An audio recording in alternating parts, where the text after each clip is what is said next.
Disney World is already an expensive vacation, and for many families, adding Lightning Lane on top of that seems like too much. So the big question is, can you still have a great trip without Lightning Lane? In this video, we're going to break down, is Disney's Lightning Lane Multipass worth it for you? And if not, I'll share the best strategies to maximize your day without spending the extra money so you can decide what makes sense for your trip. Lightning Lane Multipass typically costs anywhere from $15 to $45 per person per day, depending on the park and the time of year you visit. Let's break it down with some real numbers. For a family of 4 on a 5-day trip, adding Lightning Lane could cost about $350 on the low end, up to $900 on the high end, with the average landing around $650. That's a big expense on top of tickets, food, hotel, and souvenirs.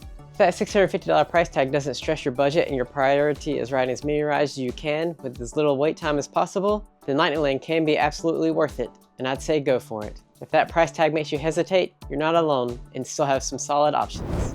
If you want to save money but still use Lightning Lane strategically, here's a middle ground option that I recommend. Buy a Lightning Lane Multipass for only 2 days of your trip.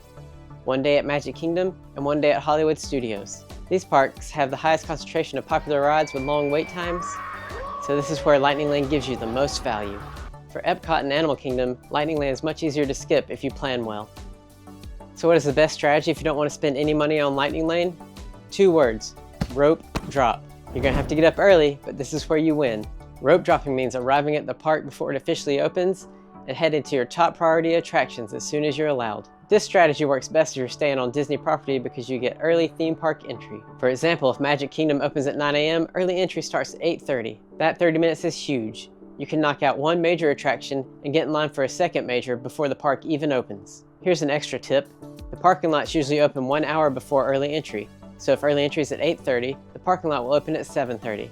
So be there and be ready to park. If you're not purchasing Lightning Lane, you'll also want to use low wait windows to your advantage. These are the times during the parades, fireworks, and at the end of the night, where there's lower wait times for rides. So what's the final verdict? Can you do Disney without Lightning Lane? Yes, you can. Will you ride everything? That depends on the park. Epcot and Animal Kingdom? I'd say yes. At Hollywood Studios, it'll be hard, but it can be done. And at Magic Kingdom, I don't even think you'll get all the rides done with Lightning Lane. Will you still have an amazing trip? Yes. And you'll save hundreds of dollars and have a magical Disney vacation. And at the end of the day, a Disney trip isn't about how many rides you do, it's about how much fun you have doing them. Whether this is your first or 100th trip to Disney, subscribe for more tricks, tips, and Disney content. And as always, keep the Disney magic alive.